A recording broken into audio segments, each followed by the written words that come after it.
বাংলাদেশের সব ব্যর্থতায় যিনি সব সময় আড়ালে থেকে যান তিনি প্রধান coach Phil Simmons. Phil Simmons দায়িত্ব নিয়েছেন 1 বছরের বেশি হলো, অথচ এখনও বলার মতো কোনো সাফল্য এনে দিতে পারেননি। সিমন্সের অধীনে বাংলাদেশ নিজেদের ওয়ানডে ইতিহাসের অন্যতম খারাপ সময় পার করছে। টি-20তে কিছু সিরিজ জিতলেও এশিয়া কাপে ফাইনালে যাওয়ার সহজ সুযোগ হাতছাড়া করেছে। এছাড়া চ্যাম্পিয়ন্স ট্রফির দুর্বিষহ স্মৃতি তো আছেই। জানলে অবাক হবেন, ফিল সিমন্সই বাংলাদেশের ইতিহাসে নিয়োগ পাওয়া সবচেয়ে দামি কোচ। তাকে রাখার জন্য প্রতি মাসে বিসিবিকে গুনতে হয় 31 লাখ টাকা। এটি বাড়তে বাড়তে এক পর্যায়ে 34 লাখ টাকায় পৌঁছাবে। সব মিলিয়ে সিমন্স বাংলাদেশ থেকে মোট আয় করবেন 10 কোটিরও বেশি টাকা।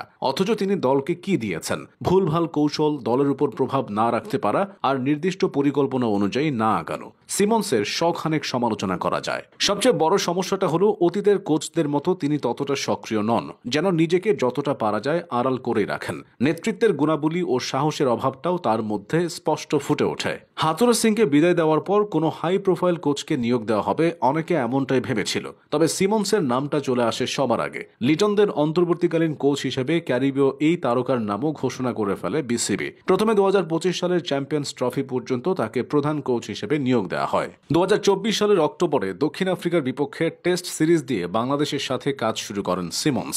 দায়িত্বের শুরুতেই তিনি ডাহা ফেল করেন। টেস্ট চ্যাম্পিয়নশিপের গুরুত্বপূর্ণ ওই হোম সিরিজটা বাংলাদেশ হেরেছিল 2-0 ব্যবধানে। তবে একটা কাজ দিয়ে কাউকে যাচাই করা কঠিন, তাই সিমন্সকে নিয়ে তখনও কোনো কথা হয়নি। প্রধান কোচ হিসেবে সিমন্সের দ্বিতীয় অ্যাসাইনমেন্ট ছিল 2024 সালের নভেম্বর-ডিসেম্বরে নিজ দেশ ওয়েস্ট ইন্ডিজের বিপক্ষে তাদের মাটিতে। সেখানে তিনি পেয়েছিলেন মিশ্র এক অভিজ্ঞতা। টেস্ট সিরিজে একটা ম্যাচ জিতলেও ওয়ানডেতে বাংলাদেশকে হতে হয়েছিল ধবল ধোলাই।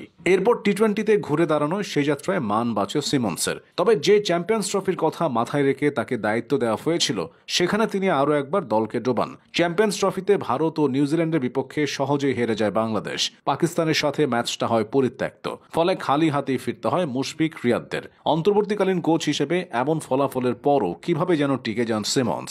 2025 সালের মার্চে তার সাথে নতুন করে চুক্তি করে বিসিবি, যে চুক্তিতে তাকে 2027 ওয়ানডে বিশ্বকাপ পর্যন্ত বাংলাদেশ দলের কোচ রাখার সিদ্ধান্ত হয়। ওয়ানডেকে সামনে রেখে পরিকল্পনাটা সাজালেও সিমন্সের সময়ে বাংলাদেশ ওয়ানডে র্যাঙ্কিংয়ের তলানিতে পৌঁছে গেছে। হোয়াইট ওয়াশ হয়েছে আফগানিস্তান ও ওয়েস্ট ইন্ডিজের মতো দলের বিপক্ষে, সিরিজ হেরেছে শ্রীলঙ্কার বিপক্ষে। অন্যান্য সব দিক বিবেচনায় নিলেও সিমন্সের অধ্যায়টা ভুলে যাওয়ার মতো।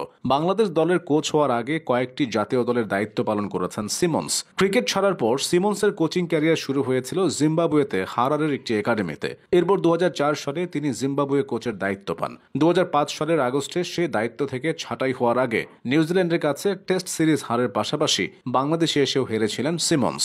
জিম্বাবুয়ে কোচের পদ থেকে ছাঁটাই হওয়ার পর 2007 সালে দায়িত্ব নেন আয়ারল্যান্ডের। সিমন্সের অধীনে আয়ারল্যান্ড দীর্ঘ 8 বছর খেলেছে। লম্বা পথ পাড়ি দিয়ে তিনি ঘরে ফেরেন 2015 সালের মার্চে।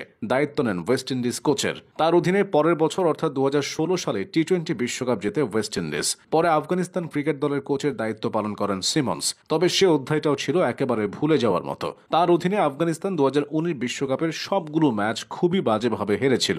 এরপর 2 বছরের চাকরি ছেড়ে 2019 সালে আবারও ওয়েস্ট ইন্ডিজ কোচের দায়িত্ব নেন সিমন্স। তবে দ্বিতীয় দফায় সেখানেও তার খুব বেশি সাফল্য আসেনি। এভাবেই কেটেছে ফিল সিমন্সের ভাঙাগড়া কোচিং ক্যারিয়ার।